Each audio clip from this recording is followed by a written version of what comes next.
Chapter 3. Ruth and Boaz at the threshing floor. One day, Ruth's mother-in-law, Naomi, said to her, "My daughter, I must find a home for you where you will be well provided for. Now Boaz, with whose women you have worked, is a relative of ours. Tonight he will be winnowing barley on the threshing floor. Wash, put on perfume, and get dressed in your best clothes. Then go down to the threshing floor, but don't let him know that you are there until he has finished eating and drinking. When he lies down, note the place where he is lying. Then go and uncover his feet and lie down. He will tell you what to do." "I will do whatever you say," Ruth answered.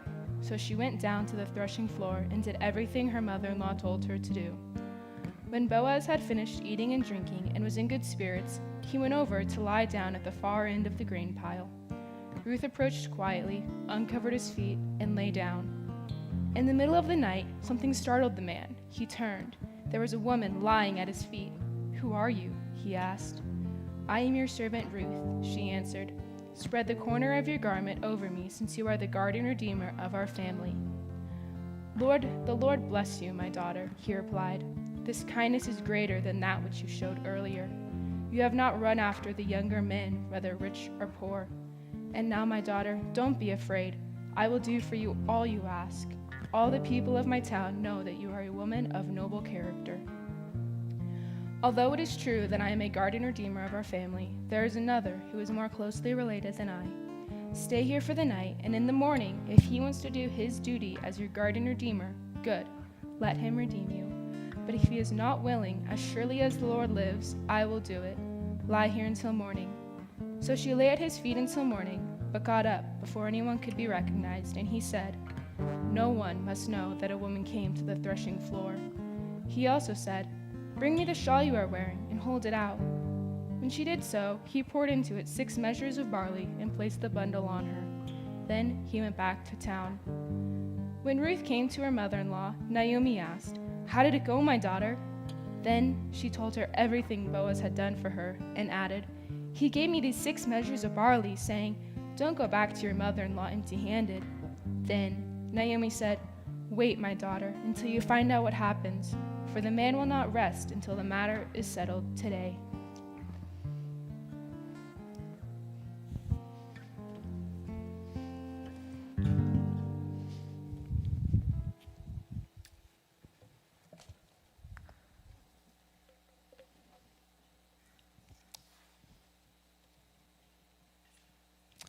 Thank you, Madison. That was great. Can you guys thank Madison for reading? What a chapter to read, right? There you go. We're right in the middle of the action, and if you're not familiar with the story here of Ruth, then you are in for a treat as we jump into the middle of it. So let me remind us where we're at in our series before we get into today and really pick up in really kind of quite the action, the bold actions in this chapter. And so a few weeks ago, as we kicked this series off, we were looking at the beginning of the book of Ruth, and we're introduced to Naomi. And Naomi is married, has 2 sons. There's a famine, and so she leaves Bethlehem, and as they travel to Moab, they settle there. They grow. A tragedy strikes. Her husband dies, but then her 2 sons marry, and so she's provided for in the family structure there, but then tragedy strikes and her sons die. So she goes from, this woman of God, cheerful in some sense, and then just bitter and questions and tragedy. And you can imagine tragedy strikes. Why, God, where are you? So she travels back to Bethlehem. One of her daughters-in-laws stays, but the other, in eloquent language that's captured in Ruth chapter 1, verse 16, and which is our memory verse, Ruth says this is why she's going back with Naomi to Bethlehem. In Ruth 1:16, it says, "Where you go, I will go. Where you stay, I will stay." So Ruth has clearly been captured by Naomi, her relationship with God, and then we see not just Naomi and the family, but then in the rest of the verse it says, "Your people will be my people, and your God, my God." Ruth's been captured by the heart of God, and she's going back to Bethlehem with Naomi. And our memory verse captures so much in those simple words. And she heads back, and right at the end of chapter 1, it says the harvest was about to begin. So there's just this glimmer of hope in the midst of darkness. And so then last week we looked at the barley harvest and what is that about and how do things unpack there? And we see how God's invisible hand was moving through events that just so happened, as our author would put it. Coincidences that are obviously more than just a coincidence. And so you see that God works last week through circumstances. He works in life circumstances for us, and he worked in life circumstances that the field that Ruth went to glean from just so happened to be Boaz. The circumstance worked out. And it wasn't just circumstances, but God moves and acts through our hard work.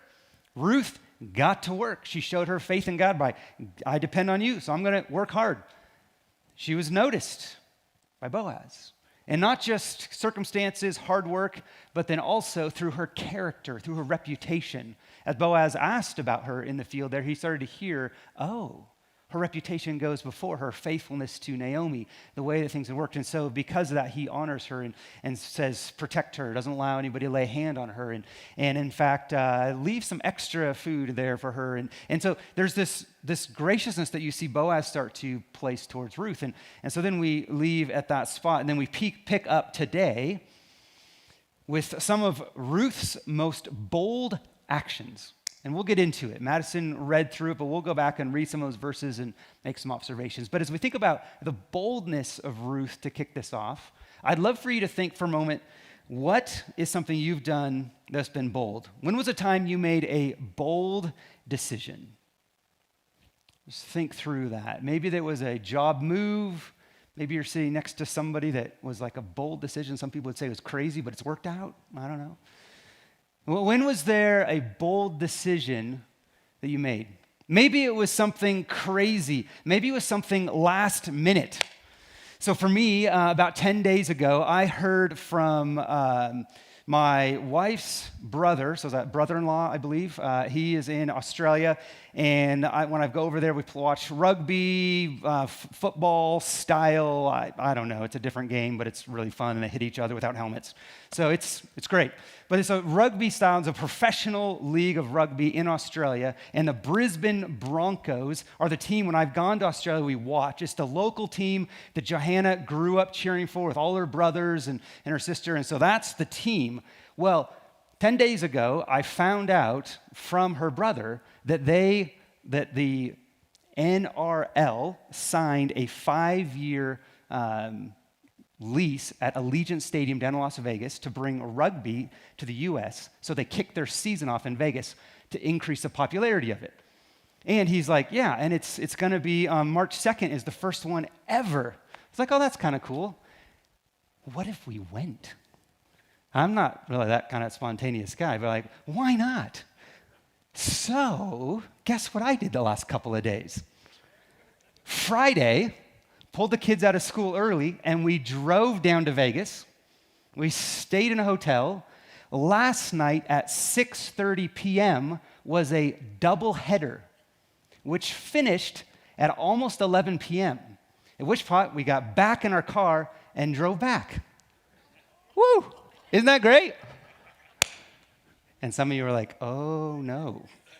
And Steve texted this morning, are you still alive? Yeah, and other people, I think the staff were taking office pools, like, are they actually going to make it back? We'd recorded a video just in case, like, I'm here, I'm awake.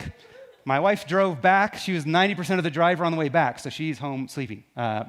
That's awesome. And I will crash in a few hours. But if you've done something crazy like that, I mean, there's some things that you look back and you go, the stories we'll tell for years will be a ton of fun. But there's also things that are more than just spontaneous that we do.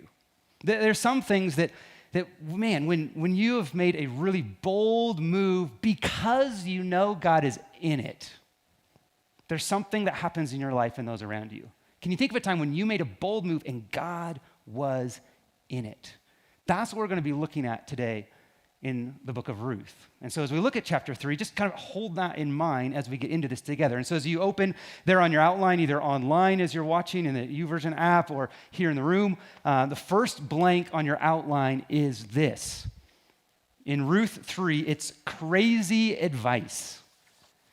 I mean, did you hear what Madison read there at the beginning? It's crazy. It's crazy advice. Let me read this. Here's what Naomi said in Ruth chapter 3. Here's Naomi's advice. One day, Ruth's mother-in-law, Naomi, said to her, catch this advice, "My daughter, I must find a home for you where you'll be well provided for." I can kind of laugh and go, I don't know, if you've lived with your mother-in-law for a while, maybe your mother-in-law decides it's time to find you a home. So maybe that's a part of it. But anyway, keep reading. Verse 2, now Boaz, with whose women you have worked, is a relative of ours. Tonight, he will be winnowing barley on the threshing floor. Wash, put on perfume, and get dressed in your best clothes. Then go down to the threshing floor, but don't let him know you are there until he has finished eating and drinking. When he lies down, note the place where he's lying. Then go and uncover his feet. What does that mean? We'll talk about that in a minute. Uncover his feet and lie down. He will tell you what to do. "I will do whatever you say," Ruth answered. So she went down to the threshing floor and did everything her mother-in-law told her to do. So stepping back for a minute, that's crazy advice. That's, in fact, probably terrible advice. Can you imagine a young woman who looks up to you, really respects you, and you say, here's what you do. He hasn't made his move yet, so you, late at night, when nobody's around, he's exhausted, probably a lot to eat, to drink, you're going to go sneak in, make sure nobody's around. Make sure you're right there, wake him up in the middle of the night and propose. We'll see how it goes. No. No. That's terrible. Like, what is Naomi doing? What is she doing? Now, the crazy thing is, we've seen Naomi's characters consistent throughout it, so we can't be pinning her on totally bad advice. So we got to explore what's going on. Here in the verse 1, as we get into this story, we're at the end of the barley season. That's where the last chapter ended. It said it's the end of the barley season. So they've done the 3-4 months of all the gleaning and everything. So all that hard work and everything has been done. And so they would have been in this process for several months. And because of that, now going forward, they'd have to live on whatever they had already gathered. There's no more. So hopefully they've stored up well. And so there is an urgency now to do something. Earlier in the prior chapter, you see Naomi in silence, Ruth go out and take action. Now you see it flip, and Naomi's going to take some action for provision as Ruth comes to the end of what she's been able to work hard at doing. So Naomi takes the lead in reciprocating Ruth's earlier initiative. Boaz hasn't made a move, so Naomi has got an idea. So verse 2, as we start looking at where Boaz was going to be. It says Boaz would be winnowing barley on the threshing floor. So not a common job that we're familiar with today, but this would have been winnowing barley. This would have been the process the grain was separated from the husks, potentially trodden out by animals, and then that mixture is all thrown up in the air, and the chaff is blown away in the wind, and the heavy grain falls down. So it would have been in a place probably maybe up on a rise, very exposed, an area where the wind could blow through so that all of that could be there. Now, it's interesting that it talks about this being like in the night. Potentially, it's actually the evening, but would have been working hard. So you get a bit of Boaz's character here. You've seen Ruth work really hard during the day. Now you're seeing Boaz also, not just checking in on those that are working for him, but him actually working hard into the evening as well. So that's where he would be. And tonight, there's an urgency. How does Naomi know he'd be there tonight? I don't know. Doesn't tell us. But she knows.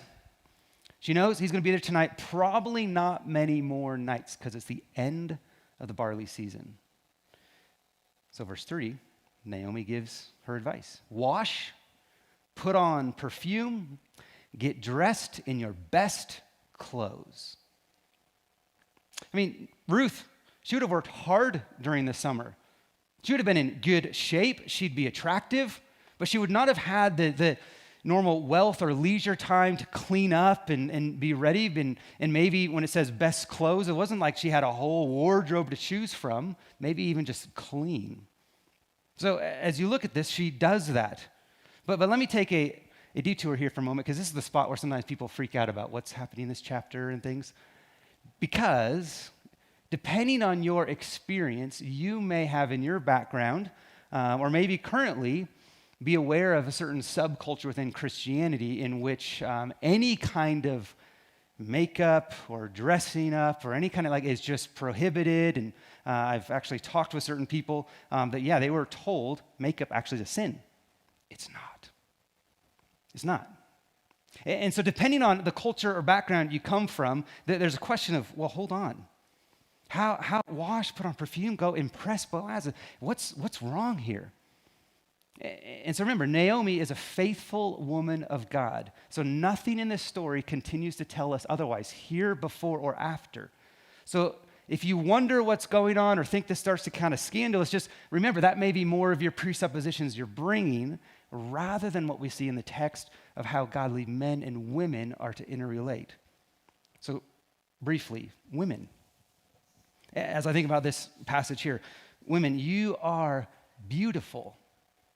Ruth dresses up. She's beautiful. You are beautiful. So much of culture changes and messes and stereotypes, and it gets messy, but to come back to go, women, you're beautiful. Don't be ashamed of how God's created you. Your figure, your beauty, you're dressing up, you're wearing perfume. There's nothing here that's wrong. So many times culture has twisted and perverted that, and there's a lot there to untangle. But don't let others shame you for looking good, for being feminine. It's a gift, not something to manipulate or bait, but to impress.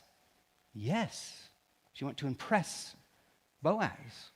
Ruth looks good, and culturally, that's going to vary. Situation, it will vary. But don't let others make you feel guilty for being for who God created you to be. Naomi's advice is spot on. Now, men, your woman's beauty is a gift you get to name and remember. When she gets a haircut, notice. There is a spot there that this is important to honor, to celebrate. We're going to see Boaz's reaction in a minute, which is informative to us of how to handle this. But in our culture where women, there's beauty distorted and women's bodies are sexualized in a way, and then men are told, well, they just don't have any self-control, and we can't have any restraint. We actually have a lot to say from Scripture. God created men and women, different bodies, different strengths, different beauty. External beauty is not a god to idolize, but it's also not a gift to run from. And so we see this here. Ruth washes, dresses up, smells good, and has a plan.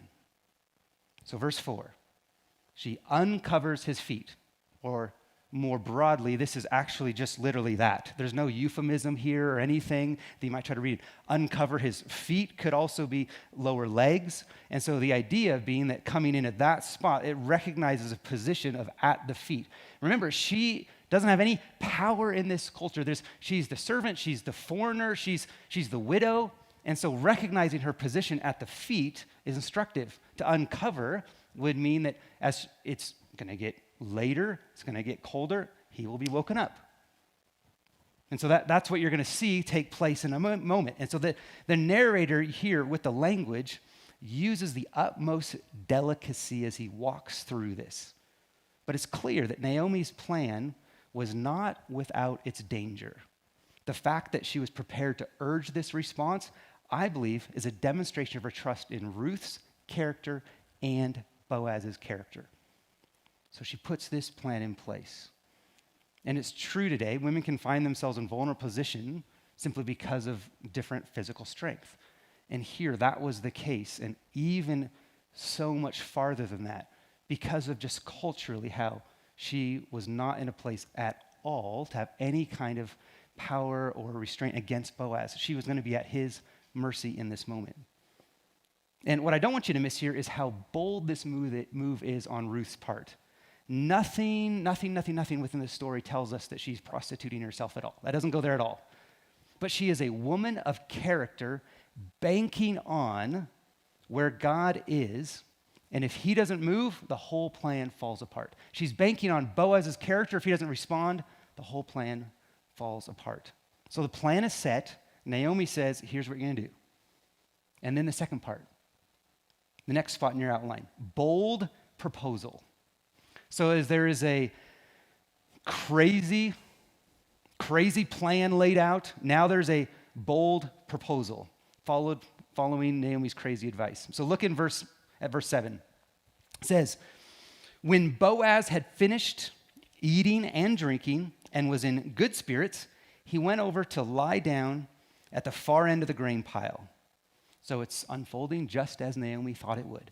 So Ruth approached quietly, uncovered his feet, literally uncovered his feet, and lay down. Sometime later, look at verse 8. In the middle of the night, something startled the man. He turned. There was a woman lying at his feet. Who are you? He asked. I'm your servant Ruth, she said. Spread the corner of your garment over me, since you are a guardian redeemer of our family. Now, there's so much cultural language in here, but as we walk through it, I think it'll help unpack how bold this is on her part. She carries out the plan. She waits. She quietly uncovers his feet, lays down. Now, here it says that he's startled. He's startled, not like, oh, I'm surprised. No, like hysteria. He was not expecting this at all.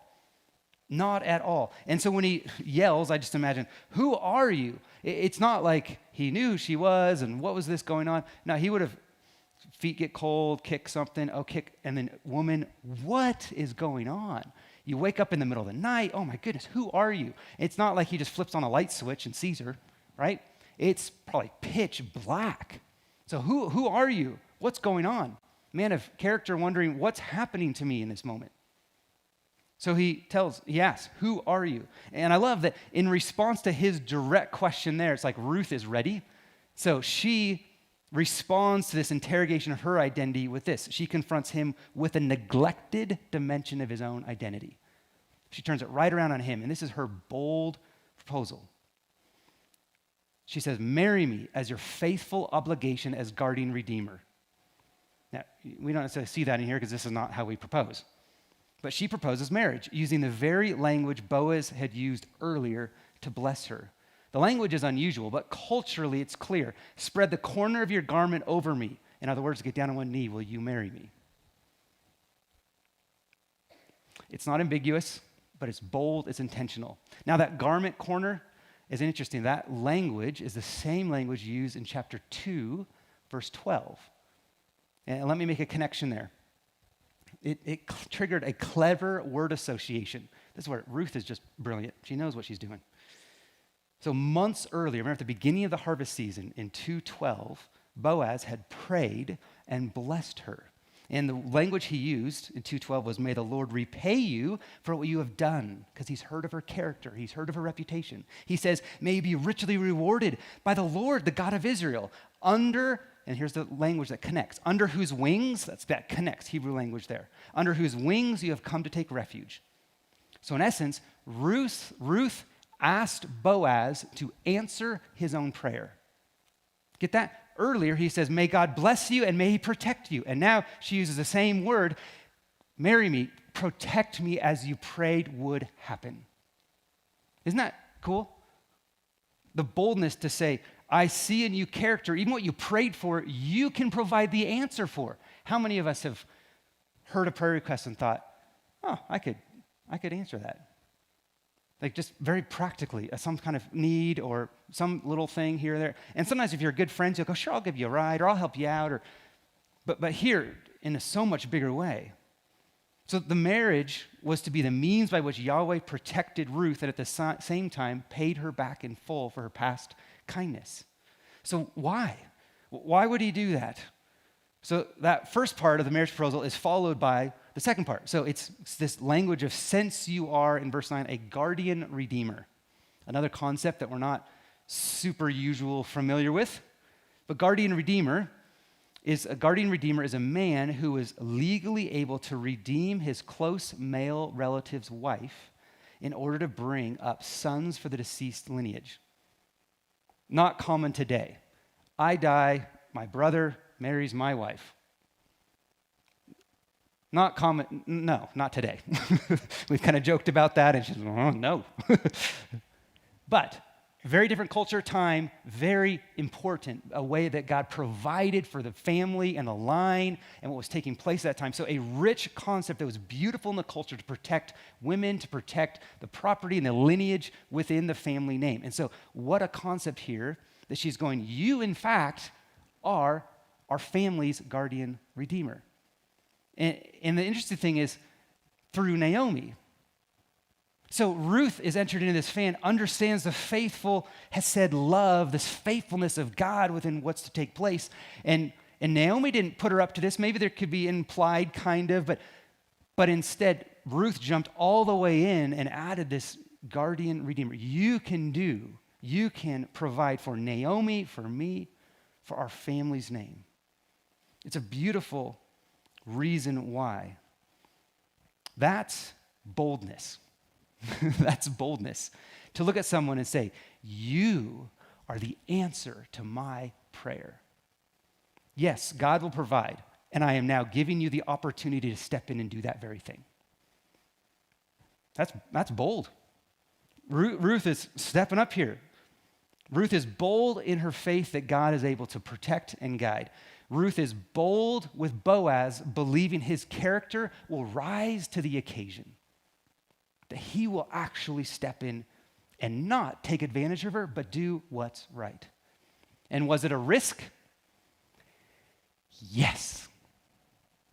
But I don't know that was a calculation fully running through her head, because what you've seen so far is that Ruth is faithful wherever it leads.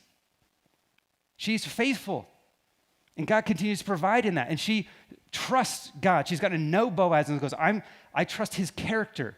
But it's Ruth's bold move here. So now look at Boaz's response, because he doesn't waste time. In your outline, rapid response. We go from Naomi's crazy advice to Ruth's bold proposal, now to a rapid response. We'll pick up in verse 10. The Lord bless you, my daughter, he replied. He does a lot of that, just that response of graciousness there.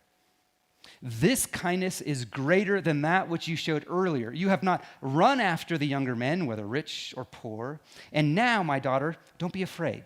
I will do for you all you ask. He understood clearly what she was asking. All the people of my town know that you are a woman of noble character. We'll come back. That's powerful language. He again names of her character. Although it is true that I am a guardian redeemer of the family, there is another who is more closely related than I. Remember, this is the middle of the night. How did he know this? He'd probably already done the work. Are you nervous to get down on one knee? Like, what's going on, Boaz? Okay, anyway, side note. Verse 13. Stay here for the night. And in the morning, if he wants to do his duty as guardian redeemer, good, let him redeem you. But if he is not willing, as surely as the Lord lives, I will do it. Lie here until morning. So she lay at his feet until morning, but got up before anyone could be recognized and he said, no one must know that a woman came to the threshing floor.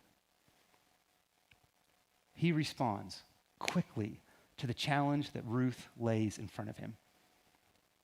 Now, what I find just awesome about the language here, what Boaz sees in her is a woman of noble character. A woman of noble character, or another translation will say a worthy woman. And the Hebrew for that worthy, for that noble, is more often translated as strength or valor. It's used to introduce Boaz back in the beginning of chapter 2, verse 1. So when we're introduced to Boaz, it's the same language to describe Boaz as you hear of her. And so he's saying, I found a mate of equal character and strength and valor and nobility that I will marry. That same word is used in Judges 1, 6, 11, all throughout to describe the valiant, mighty warriors that were the best of the best in battle. That's the description. And within this here, as you look at Ruth and who she is and her character as you unpack this as well, in our Bibles, Ruth falls right after Judges. And if you were to read the book of Judges before you then read the next book, Ruth, you would realize, wow, it got really bad, like no one's faithful. So then you see the book of Ruth and you see the shining example of Ruth's faithfulness, of Boaz's faithfulness, of the faithful Naomi. You see this shining example that there are still people who are faithful to God, and you see that in this book. in contrast to Judges? Well, in Jewish Bibles, they actually place it right after Proverbs, which is an interesting thing as well, because when you look at Proverbs and you read through the entire book of Proverbs, wisdom is constantly talked about as a woman. And so as you read through Proverbs, it personifies wisdom as a woman. So men, women, we are to be wise like the woman of Proverbs. And you see women all throughout Proverbs. Eventually, the pinnacle becomes Proverbs 31. The woman of industry at the gate, recognized for who she is, and her wisdom is what we're to emulate as wise. And then you want to see a picture of that? Read the book of Ruth, and you see it personified. So all of the wisdom of Proverbs is personified then in Ruth. And we're seeing that. And so Boaz names that and goes, this is a worthy, noble woman. So Boaz sees that. He was called out respectively by wisdom. He responds, his character rises to the occasion. And I love this in Boaz. And then you see him go. And next week, we'll pick up and see where he goes from this place. But he does not waste time. He doesn't when he knows it's time to move. And it's good. It's good to have women in our life like Ruth. I'm blessed by my wife, a wife of noble character. In the words of her dad, when I asked if I could marry her, he said two things. You had better be sure. Yes, sir. I'm very sure. And she is a formidable woman. I take that as noble character. But like there's this sense of when you are around people like that, they call out of us, men, that which sometimes we don't see in ourselves. The way that my wife speaks to me and believes things about myself that I sometimes can forget or can get off the hook. And like a Boaz, when I'm challenged in that way, do I, like Boaz, rise to the occasion with rapid response? He doesn't take advantage of her any of these different spots, but no, he rises to the occasion when she calls out how he can be an answer to his very prayer. I love that. And so, for us, as we look at this, and it doesn't just have to be men, but women. It can go either way. And then even if you're not married, you're in good company. Jesus was never married. And so think about our different relationships, of the way that we can call out the best of one another, like a Ruth to call that out in Boaz. And so we leave this scene while it's still dark. Verse 15 through 18, Ruth is sent home with a bunch of barley. Maybe not quite as impressive today, but you get the idea. He's showing her the sense that, yes, I'm serious. Take this home. I'm providing for you. She shares with Naomi and then waits. She's not going to have to wait long because he said, I'm going to take care of it tomorrow. Ruth has followed crazy advice. She's made a bold proposal. She's seen a rapid response. And the same God Ruth is faithful to here is active today. So the question that I walk away from this chapter with is this: where do I know God is moving, yet I continue to resist? Where do I know God is moving, yet I continue to resist? Maybe are you avoiding something you know you should be doing? Maybe you're a little bit of that Boaz. You've done all the research and you know everything, but you just haven't jumped yet. Need a Ruth in your life to push you over the edge in a good way?